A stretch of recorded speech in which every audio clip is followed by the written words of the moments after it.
Now what will it be? Death or exile?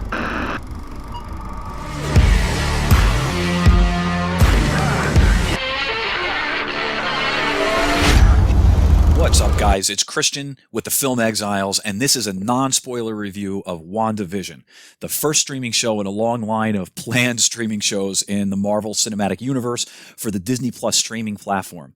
Now, while this is a non-spoiler review of WandaVision, or at least the halfway point of WandaVision, I am going to assume that you're up to date on Avengers Endgame and Spider-Man Far From Home. And I will probably be spoiling anything that came before this show. So stop it here if you're not caught up on the wider MCU. I'm going to go into a few topics here, and I'm definitely going to try to keep it short. So WandaVision was created by Jack Schaefer, who's the writer of the upcoming Black Widow. She's the director of a sci-fi comedy movie called Timer, and she's also a co-writer of Captain Marvel. Kevin Feige, of course, is the executive producer, as expected, but the show does have multiple directors throughout its run. And the show predominantly stars Elizabeth Olsen as Wanda/Scarlet Witch, Paul Bettany as the Vision, but also Teyonah Parris as Monica Rambeau and Kathryn Hahn as Agnes.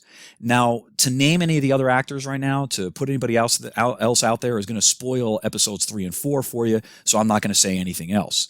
Now, if you're a follower of the Film Exiles, and especially of our ENN episodes, you know that I am widely considered the Marvel shill of the Film Exiles, and I do wear that proudly.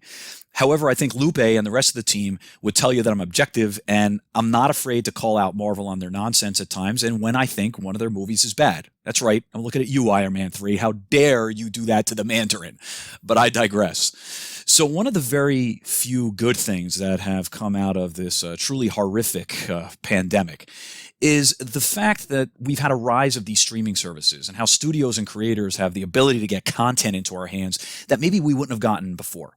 So Netflix, Disney Plus, HBO Max, Hulu, Amazon Prime, they've given us great content. And Disney Plus launched a very ambitious slate of Marvel shows that will support and significantly expand the MCU.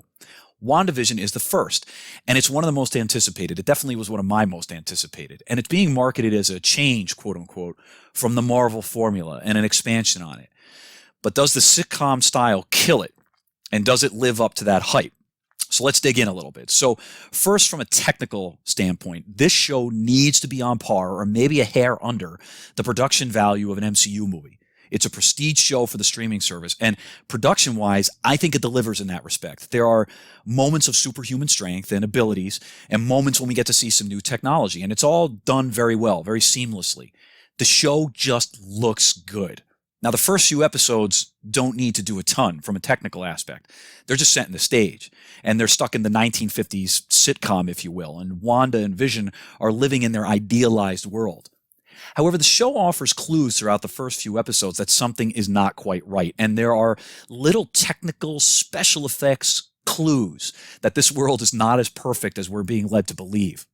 It's done in a subtle way, and the VFX do not overtake the show, in my opinion, which can happen in a lot of MCU properties. It's definitely something that can happen. Which will now bring me to the tone of the show. There was a fear with a lot of people that the show would just simply lean hardcore into comedy and just being a sitcom. And I got to admit, it's true. The show does lean hard into the sitcom style and tropes, especially the first 2 episodes. And it was quite jarring to me for those first 2 episodes. However, by the end of the second episode, it's clear something far more sinister is at play here, and things really start to come apart in the 3rd and the 4th episodes. And those 3rd and 4th episodes really blow up the sitcom style. The 4th episode turns everything on its head. And while I fully expect the sitcom style to continue in Wanda's perfect little world that she's either created or it's being created for her, events in the outside world are starting to affect what's happening. I'm also pleased that the show is acknowledging the stakes, so to speak. It's something that Marvel rightfully gets criticized for. They haven't dealt with the after effects of the Thanos snap very well, for instance, using that as an example. In Spider-Man Far From Home, they started calling it the blip, and we got to see a couple of little things from the kids in the high school. But outside of really seeing what was going on at the beginning of Endgame and questioning whether Thanos was right, they haven't really dealt with it very much. There's a scene in WandaVision that shows some after effects in a really emotional way, and I am not going to ruin it here, but it is very well done.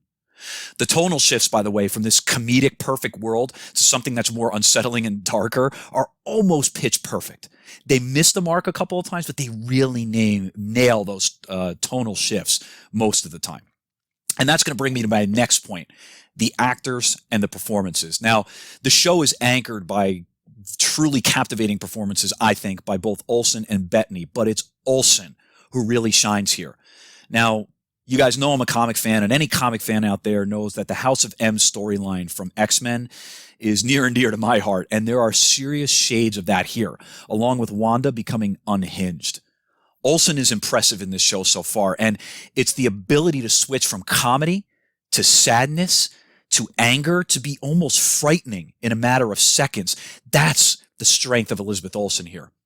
The lack of a Sokovian accent continues to drive me crazy, but it's a minor complaint. I mean, she hasn't really had a Sokovian accent since Age of Ultron.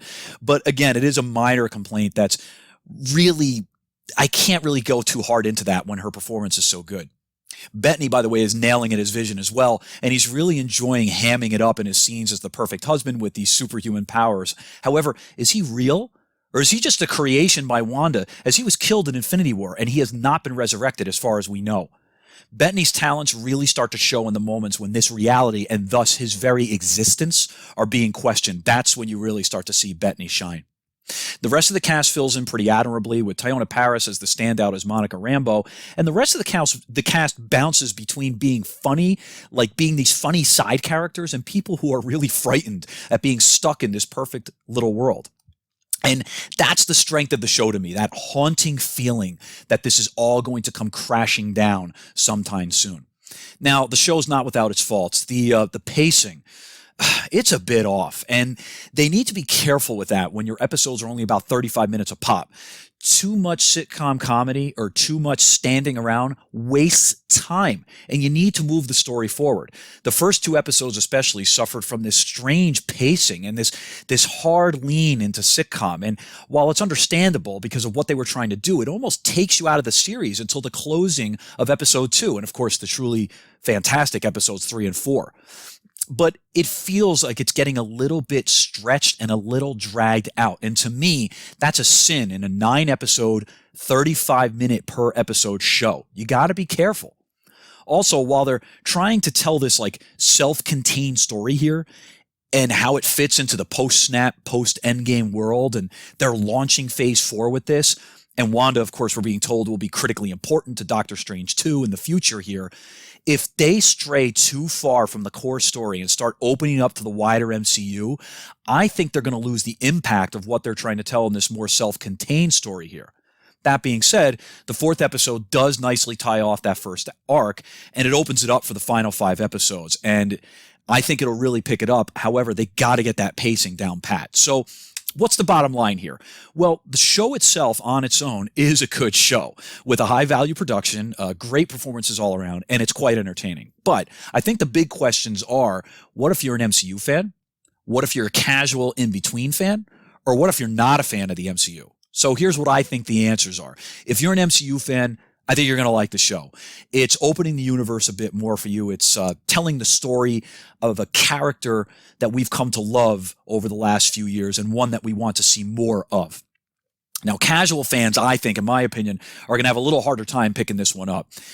After the first 2 episodes and the connections to the wider MCU really start getting shown, then I think more casual fans will get more involved. But you got to get past those first 2 episodes to see it. And if you're not a hardcore MCU fan, you might get taken out immediately by those first 2 episodes, but you got to stick with it. Now, non-MCU fans, I think it's tougher for you. They got to be willing to give it a shot. They do. Now, if you're willing to give it a shot, I think that they'll find the performances are enjoyable and the different take here that breaks it from the Marvel formula to be something fresh. However, it still feels a bit like the MCU, and that could be a deal breaker for some people that aren't fans. So that's the key to the show, by the way. It's absolutely going in a direction that the MCU hasn't gone before, and it's very bizarre, but in a good way. However, you got to give it a chance to develop. But its own pacing issues and some people's preconceived perceptions, that's going to affect it moving forward, I think, definitely.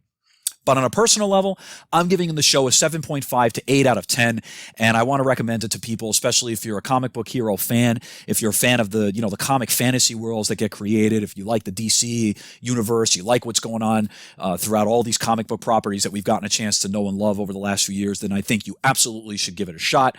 And I am looking forward to the final 5 episodes. This is definitely a show I'm enjoying. So I hope you liked my mid-season non-spoiler review of WandaVision. Give the show a shot. Tell us what you think. From the Exiles family to yours, please stay safe and healthy. We hope that we are giving you a welcome distraction during all of this insanity. I'm Christian. You can find me on Twitter and Instagram at the same place. I'm at Chart6363. And of course, you can find the Film Exile on Twitter at the Film Exiles. As always, everybody, stay safe, stay healthy, and above all, stay exiled.